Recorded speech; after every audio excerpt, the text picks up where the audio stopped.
പുതിയൊരു വീഡിയോയിലേക്ക് എല്ലാവർക്കും സ്വാഗതം.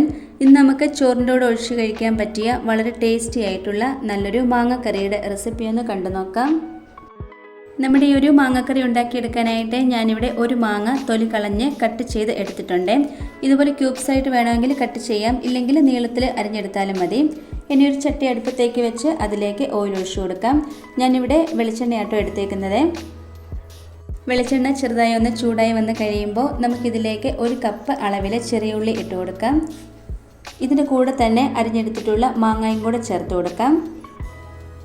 ഇനി ഒരു 1/2 ടേബിൾ സ്പൂൺ മഞ്ഞൾപ്പൊടി, 1/2 ടേബിൾ സ്പൂൺ അളവിൽ തന്നെ കാശ്മീരി മുളക് പൊടിയും കൂടെ ചേർത്ത് കൊടുക്കാം. ആവശ്യത്തിന് ഉപ്പും കൂടെ ഇട്ട് കൊടുക്കാം. ഇനി ഇതിലേക്ക് കുറച്ച് കറിവേപ്പില ഇട്ട് കൊടുക്കാം. 2 പച്ചമുളകും കൂടെ ഇട്ട് കൊടുക്കാം. എരിവിനനുസരിച്ച് പച്ചമുളക് കൂട്ടുകയോ കുറയ്ക്കുകയോ ചെയ്യാവുന്നതാണ്. ഇനി ഇത് നന്നായിട്ടൊന്ന് മിക്സ് ആക്കി കൊടുക്കാം. നമ്മൾ ഇതുപോലെ നാടൻ കറികളൊക്കെ ഉണ്ടാക്കുമ്പോൾ ഇതുപോലെ ചട്ടിയിൽ ഉണ്ടാക്കുന്നതായിരിക്കും കേട്ടോ കുറച്ചും കൂടെ നല്ലത്. ഇനി ഇതിലേക്ക് വേവാൻ ആവശ്യമായിട്ടുള്ള വെള്ളം ഒന്ന് ഒഴിച്ചു കൊടുക്കാം. ഞാനിവിടെ 250 ml കപ്പിൽ 1 കപ്പ് അളവിലാട്ടോ വെള്ളം ഒഴിച്ചു കൊടുക്കുന്നത്. ഇനി ഇത് ഒന്നുകൂടി ഒന്ന് മിക്സ് ആക്കിയിട്ട് മൂടി വെച്ചൊന്ന് വേവിച്ചെടുക്കാം. മാങ്ങ ആയതുകൊണ്ട് ഒരുപാട് വെള്ളം ഒഴിച്ചു കൊടുക്കേണ്ട ആവശ്യമില്ല, പെട്ടെന്ന് തന്നെ ഇത് വെന്ത് കിട്ടും.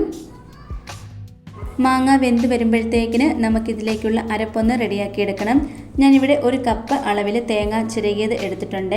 250 ml കപ്പിലാട്ടോ എടുത്തേക്കുന്നത്. ഇനി ഇതിലേക്ക് 1 ടേബിൾ സ്പൂൺ അളവിൽ തന്നെ ചെറിയ ജീരകം ഇട്ട് കൊടുക്കാം. ഇനി ഒരു 4-5 ചെറിയ ഉള്ളിയും കൂടെ ഇട്ട് കൊടുക്കാം. എന്നിട്ട് ഇത് നന്നായിട്ടൊന്ന് അരച്ചെടുക്കണം. നല്ല പേസ്റ്റ് പരുവത്തിൽ വേണം കേട്ടോ ഇത് അരച്ചെടുക്കാനായിട്ട്. ഇതാ നമ്മുടെ മാങ്ങ നന്നായിട്ട് ഇവിടെ വെന്ത് കിട്ടിയിട്ടുണ്ട്.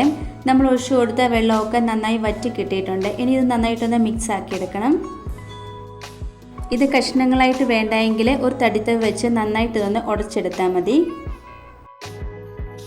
ഇനി നമ്മൾ അരച്ചെടുത്തിട്ടുള്ള തേങ്ങ ഇതിലേക്ക് ഒഴിച്ചു കൊടുക്കാം.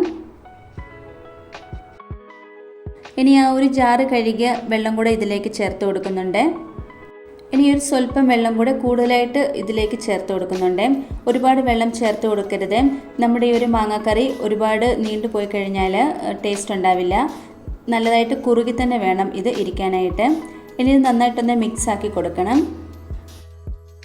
തേങ്ങ അരച്ചത് ചേർത്ത് കൊടുത്ത് ഒന്ന് ചൂടാക്കിയെടുക്കണം. കറി തിളച്ച് പോവരുത്.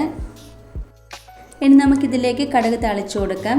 അതിനായിട്ട് ഒരു പാൻ അടുപ്പത്തേക്ക് വെച്ച് അതിലേക്ക് ഓയിൽ ഒഴിച്ചു കൊടുക്കാം. വെളിച്ചെണ്ണ തന്നെയാട്ടോ എടുത്തേക്കുന്നത്. ഒന്ന് ചൂടായി വന്ന് കഴിയുമ്പോൾ ഇതിലേക്ക് 1 ടേബിൾ സ്പൂൺ അളവിൽ കടുക് ഇട്ട് കൊടുക്കാം. കൂടെ തന്നെ ഒരു 4-5 ഉലുവയും കൂടി ഇട്ട് കൊടുക്കാം. ഒരു 4-5 വറ്റൽമുളകും കൂടി ഇട്ട് കൊടുക്കാം. ഇനി ചെറുതായിട്ട് അരിഞ്ഞെടുത്തിട്ടുള്ള ചെറിയ ഉള്ളിയും കൂടി ഇട്ട് കൊടുക്കാം. അല്പം കറിവേപ്പിലയും കൂടി ഇട്ട് കൊടുത്ത് നന്നായിട്ട് ഇതൊന്ന് വഴറ്റിയെടുക്കാം. ഇതിൻ്റെ കളറൊന്ന് മാറി വന്ന് കഴിയുമ്പോൾ നമുക്കിത് ചൂടോട് കൂടി തന്നെ കറിയിലേക്ക് ഒഴിച്ചു കൊടുക്കാം. എന്നിട്ടിത് നന്നായിട്ടൊന്ന് മിക്സ് ആക്കി കൊടുക്കണം. ഈ ഒരു കറിയിലേക്ക് കുറച്ചും കൂടെ വെളിച്ചെണ്ണയുടെ ഒക്കെ ഒരു ടേസ്റ്റ് വേണമെന്നുണ്ടെങ്കിൽ ഈ ഒരു സമയത്ത് പച്ച വെളിച്ചെണ്ണ മേളിലേക്ക് ഒഴിച്ചു കൊടുത്താൽ മതി.